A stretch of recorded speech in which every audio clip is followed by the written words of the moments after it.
لفظ ہوتا ہے جو کسی ذات پر دلالت کرے، ذات کے ساتھ اس کی صفت پر دلالت نہ کرے۔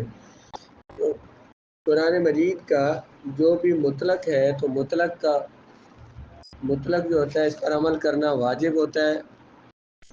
مطلق جو ہوتا ہے وہ مطلق ہی رہتا ہے، اس کو ہم اپنی طرف سے کسی صفت کے ساتھ، کسی قید کے ساتھ مقید نہیں کر سکتے۔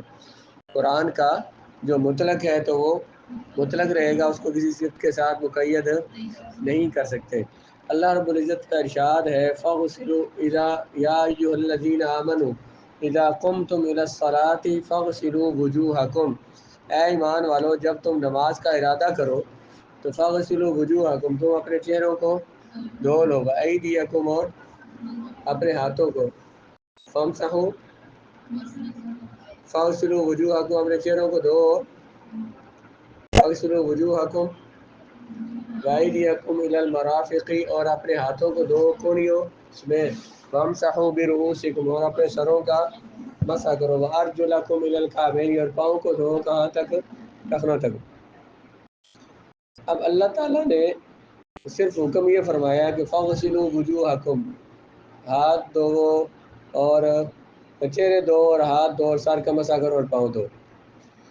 کہتے ہیں مثالہ فی قولہ تعالی فَاغْسِلُوا وُجُوهَكُمْ فَالْمَأْمُورُ بِهِ هُوَ الْغَسْلُ عَلَى الْإِطْلَاقِ، قرآن نے کیا حکم دیا؟ بس چہرے دھونے ہیں، چہرے دھونے کا حکم دیا، بازوؤں کو دھونے کا حکم دیا، پاؤں کو دھونے کا حکم دیا۔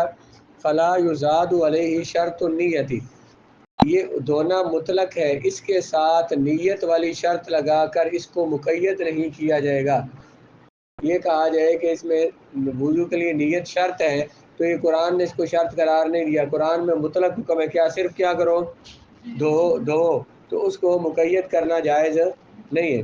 اسی طرح سے اس میں ترتیب کی شرط لگانا کہ وضو کے اعضاء کو ترتیب کے ساتھ دھونا، یہ شرط ہے، یہ بھی شرط نہیں لگائی جا سکتی۔ اس شرط کے ساتھ، اس قید کے ساتھ بھی اسے مقید نہیں کیا جا سکتا۔ والموالات، قرآن جو وضو کے جو اعضاء ہیں ان کو ترتیب وار دھونا، پے در پے مسلسل دھونا، ایک عضو کے خشک ہونے سے پہلے اگلے عضو کو دھو لینا، موالات، اس کی بھی شرط قرآن سے ثابت نہیں ہوتی، کیونکہ قرآن میں وضو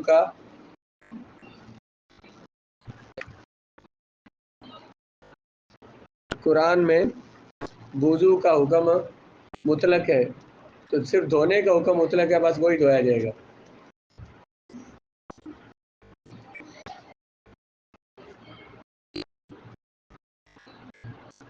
نہیں، جب قرآن میں دھونے کا حکم ہے صرف دھونے کی شرط ہے اس کے ساتھ، اور جب مطلق ہے دھونے کا حکم تو اس کے ساتھ نیت کی قید، ترتیب کی قید، موالات کی قید نہیں لگائیں گے۔ جیسے بعض فقہاء نے، سیدنا امام شافعی رحمۃ اللہ تعالیٰ نے نیت کو شرط قرار دیا، انہوں نے کہا کہ اللہ تعالیٰ فرماتا ہے، رسول اللہ نے یہ بھی تو فرمایا انما الاعمال بالنیات، اعمال نیت کے بغیر نہیں ہوتے، اس لیے نیت ضروری ہے، اور وہ ظاہر ہے انہوں نے حدیث پیش کر دی نیت کے ضروری ہونے کے لیے۔ اسی طرح سے ترتیب شرط قرار دی گئی ہے، بسم اللہ شرط قرار دی گئی ہے۔ حضور علیہ السلام کی حدیث ہے، سرکار نے فرمایا جس نے وضو کیا اور بسم اللہ نہ پڑھی تو اس کے صرف وضو کے اعضاء پاک ہوں گے، اور جس نے بسم اللہ الرحمن الرحیم پڑھی اس کے پورے جسم کے اعضاء پاک ہو جائیں گے۔ اسی طرح سے ایک حدیث میں یہ الفاظ بھی ہیں غالباً اس طرح سے بھی کہ جس نے بسم اللہ نہیں پڑھی تو اس کا وضو نہیں ہوا۔ اسی طرح سے ترتیب کی شرط لگائی گئی ہے، اور ترتیب کی شرط انہوں نے اسی لیے لگائی کہ یہاں پہ رسول اللہ علیہ السلام نے موالات کی اور ترتیب کی، کہ رسول اللہ علیہ السلام نے جس ترتیب سے کر کے دکھائے وضو کے اعضاء دھوئے ہیں، دوسری ترتیب سے انہیں دھونا ہے۔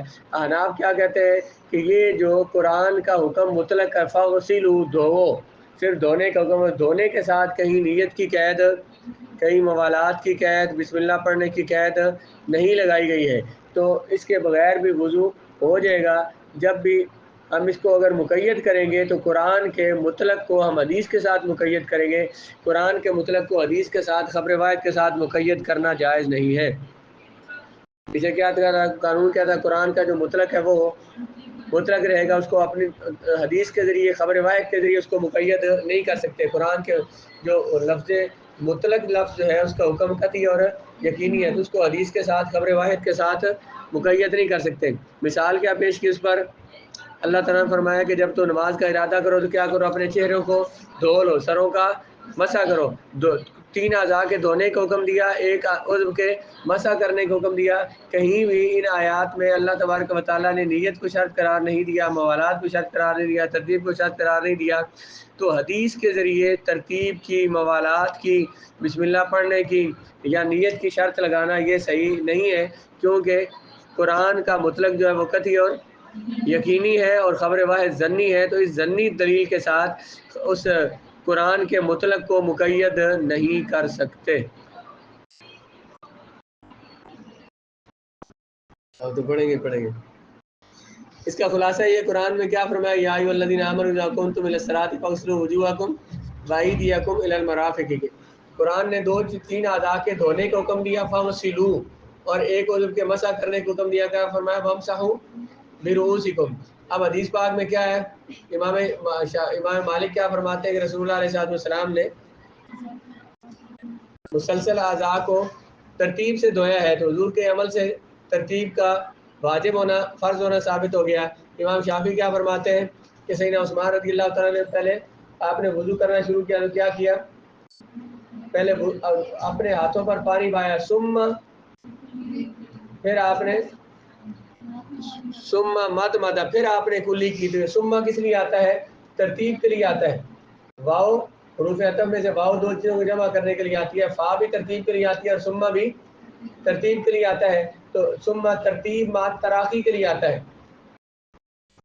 کہ پہلے آپ نے ہاتھ دھوئے تو اس کے بعد آپ نے کلی کیا، آپ نے تو ترتیب سے آپ نے کام کیا. اس وجہ سے ترتیب بھی انہوں نے اس حدیث کی وجہ سے واجب قرار دی، اور بسم اللہ الرحمن الرحیم بھی واجب قرار دی. کس وجہ سے، حدیث پاک میں رسول اللہ نے فرمایا لا وضوء لمن لم یسمی، جو وضو نہیں کرتا، بسم اللہ نہیں پڑھتا، اس کا وضو نہیں ہے. اور کس کو، نیت کو فرض قرار دیا. کس وجہ سے، انما الاعمال بالنیات کی وجہ سے. تو حناف کیا کہتے ہیں کہ قرآن کے دو حکم ہے، اغسلوا اور امسحوا. غسل، سر کو 3 اعضاء کو دھو اور سر کا مسح کرو. قرآن کے جو حکم ہے یہ دونوں حکم مطلق ہے، ان کے ساتھ کوئی قید نہیں لگائی گئی. تو قرآن کے مطلق کو خبر